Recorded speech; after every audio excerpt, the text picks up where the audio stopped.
이 편지를 쓰게 된 가장 직접적인 이유는 이 4장에서 보면은 4장 2절에 보면은요. 내가 유오디아를 권하고 순두개를 권하노니 주 안에서 같은 마음을 품으라 이렇게 돼 있어요. 이 빌립보 이 편지를 주고 받을 때에 이 빌립보 교회가 그 안에 어떻게 보면은 이 일하는 이 두 여인 두 사람이 둘 다 하나님의 동역자고 또 하나님의 일을 감당하는 사람들인데 교회가 이 두 편으로 이렇게 갈라져 있는 거예요. 그러니까 이 편지를 쓴 아주 직접적인 원인 중에 하나는 이 두 사람이 예수 안에서 한 마음을 가지고 같이 일을 해라. 지금 그거를 위해서 쓰고 있는 거고요. 두 번째 크게 쓴 이유는 이 빌립보 교회가 이 사도 바울을 18절에 있는 말씀에 보면 에바브로디도라고 하는 사람을 통해서 지금 감옥에 갇혀 있기 때문에 이 사도 바울을 직접적으로 도와주고 있는 거예요. 그러니까 물질적으로 도움을 주고 있는 거죠. 또 그래서 그것에 대한 감사의 편지를 쓰고 있는 거예요.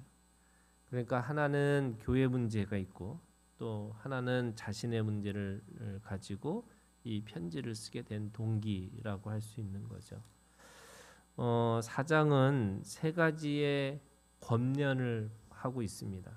그러니까 첫 번째 권면은 2절에 두 사람이 똑같이 주 안에서 같은 마음을 품으라라고 하는 이 첫 번째 권면을 하고 있는 거예요. 이게 참 아이러니인데요. 둘 다 하나님의 일을 하고 있는 하나님의 사람이죠. 특별히 이 유오디아와 순두개라고 하는 이름은 여인의 이름이에요. 그러니까 그 당시에 초대교회에도 이 여인들의 동역자들이 있었고 이 여인들이 굉장히 열심히 하나님의 일을 하는 동역자라고 할 수가 있어요. 왜냐하면 3절에 있는 말씀에 보면 이들은 그 이름들이 생명책에 있느니라라고 했어요. 그러니까 서로 좋은 마음 가지고 하나님의 일을 하는데 참 이게 신기한 거예요. 사랑이 있고 사랑이 있는데 둘 다 사랑을 가지고 하나님의 일을 하면서도 하나가 되지 않는 일들이 있는 거예요. 이게 왜냐하면 똑같은 하나님의 마음을 가지고 있어도요. 이 관계라는 이게 관계거든요. 이 관계를 하지 못하는 경우가 있다는 거예요.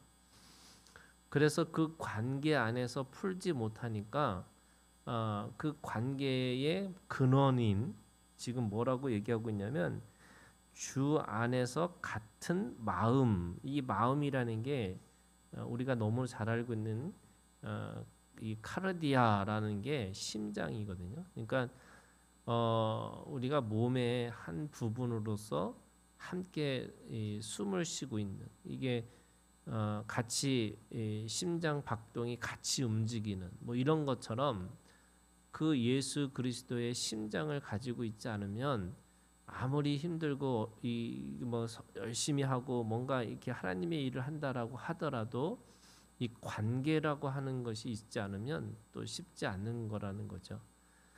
하나님은 사랑이신데 예수 그리스도는 우리 가운데 그 사랑의 관계로 오셨다는 거예요.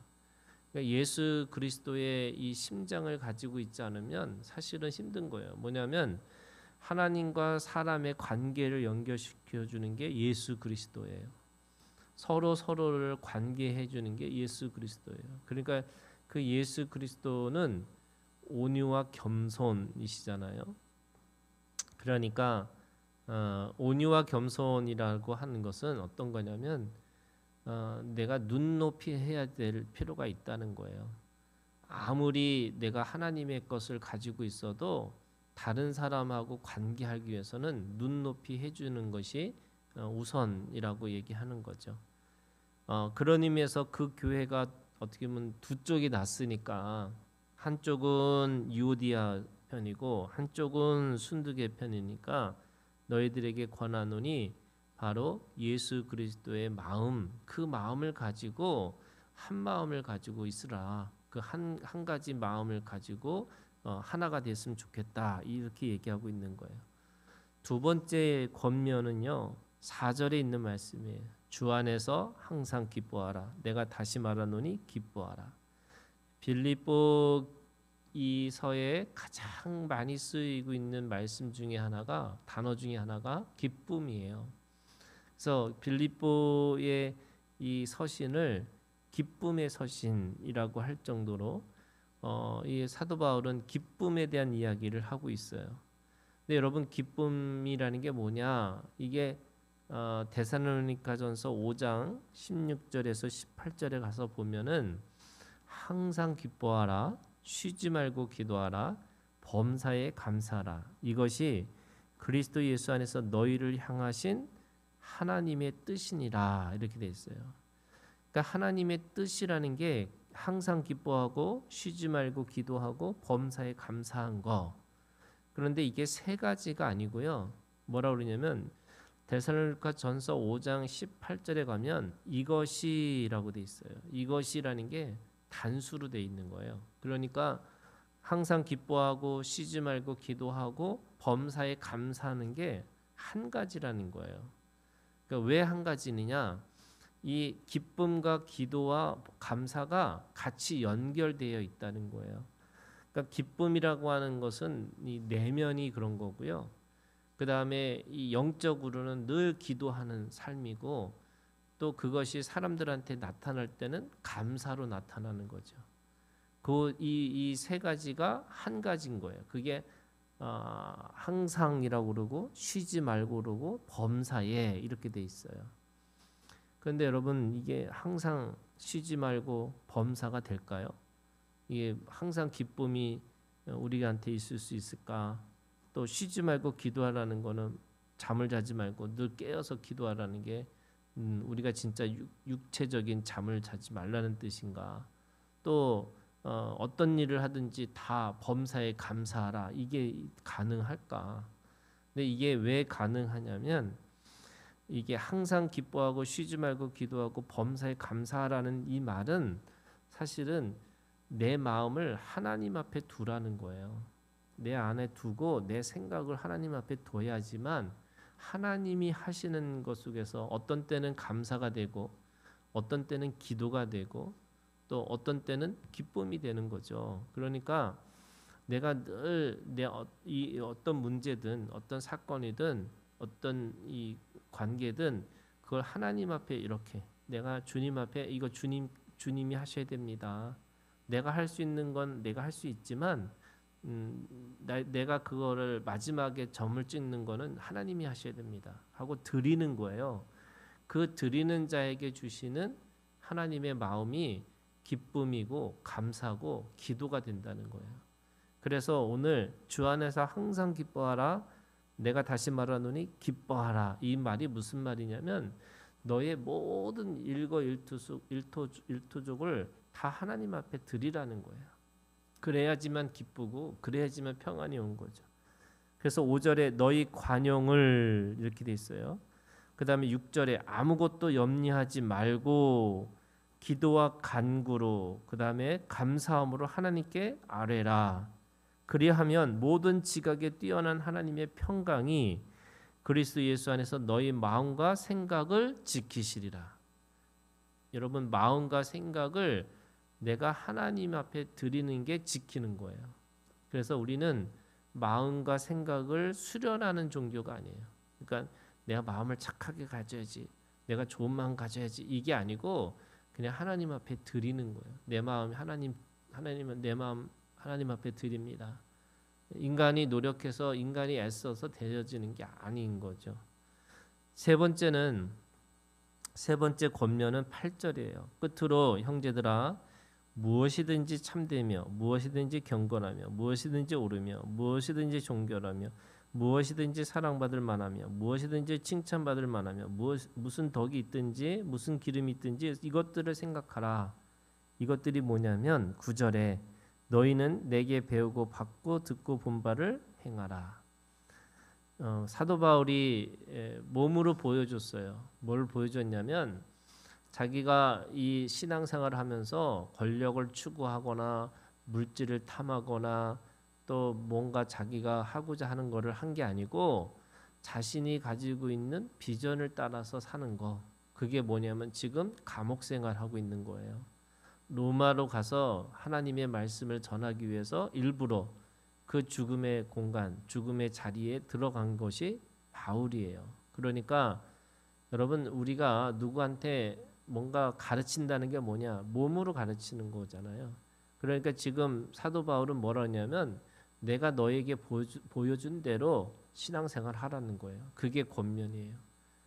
무엇인가 따라서 너희들이 그걸 추구하고 살아가는 게 아니고 내가 했던 대로 그렇게 행하고 살아라. 그러면 평강의 하나님이 너희와 함께 계시리라. 이렇게 얘기하고 있는 거죠. 그래서 세 가지 권면을 하고 있고요.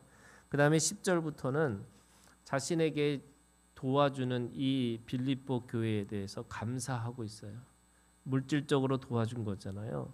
그런데 그 물질의 도움을 받은 것이 결코 자신의 욕망, 자신의 것을 더 받으려고 내가 너희들한테 감사하고 더 달라는 게 아니다. 이렇게 얘기하고 있는 거죠. 왜냐하면 그 유명한 말씀이 있어요. 13절에 내게 능력 주시는 자 안에서 내가 모든 것을 할 수 있느니라.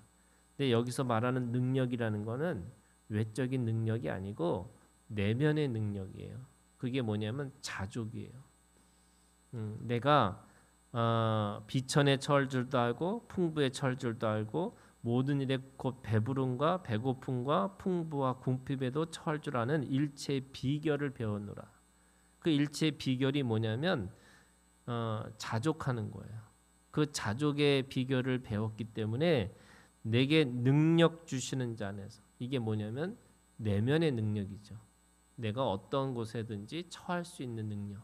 그러니까 너희가 도와주는 것에 대해서 너무 감사하다. 그런데 내가 그걸 너희한테 더 달라고 하거나 더 요구하는 게 아니고 나는 자족하는 그 비결을 배웠기 때문에 내가 어떤 순간 어떤 상황에도 나는 괜찮다. 그런데 그럼에도 불구하고 너희들이 나를 도와준 것에 대해서 너무 감사하다는 거죠.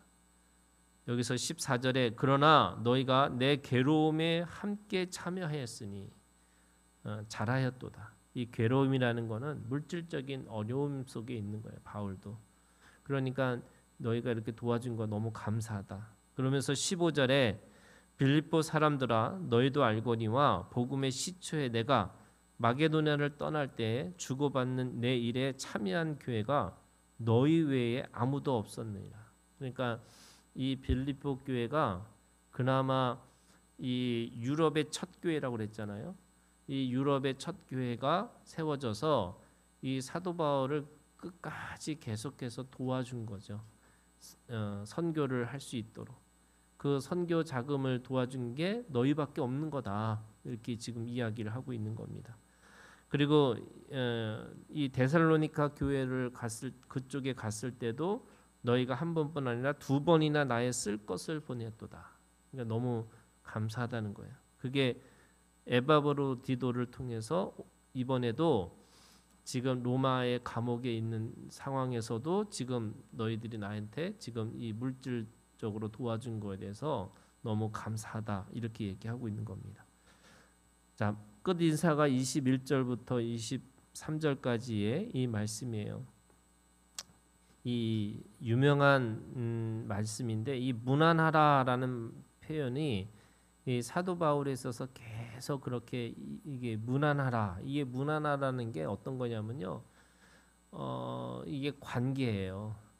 서로 소식을 주고 받는 거. 우리가 이게 함께 살아가는 사람들의 관계라는 거는 시시콜콜한 거. 그냥 아무것도 중요하지도 않지만 서로 무난하는 관계가 돼야 되는 거죠. 우리가 그 옛날에 부모님 아침에 잘 주무셨는지 뭐 이렇게 묻는 것처럼 우리가 서로 하나님 안에서 하나님의 백성이라면 서로 무난하고 살아가는 거, 그 무난의 관계를 가지고 있어야지만 된다는 거예요. 내가 아주 특별한 일이 아니라 시시콜콜하게 하나님 앞에서 관계하듯이 우리가 옆에 있는 사람들하고 서로 무난하는, 이게 사도 바울이 늘 편지 속에서 이 무난하라 이 말씀이 서로 함께 생명관계하고 서로 주고받는 관계가 돼야 된다, 이렇게 말씀하고 있는 겁니다. 오늘도 주님 안에서 우리가 이 빌립보 교회가 사도 바울에게서 필요한 교회가 되고, 또 그럼에도 불구하고 또 권면을 받을 수밖에 없는 교회라고 한다면, 오늘도 서로 주님 안에서 우리가 무난하는 관계로 서로 지지하고 격려하는 우리가 되기를 주님의 이름으로 축원합니다. 주기도문으로 마치겠습니다.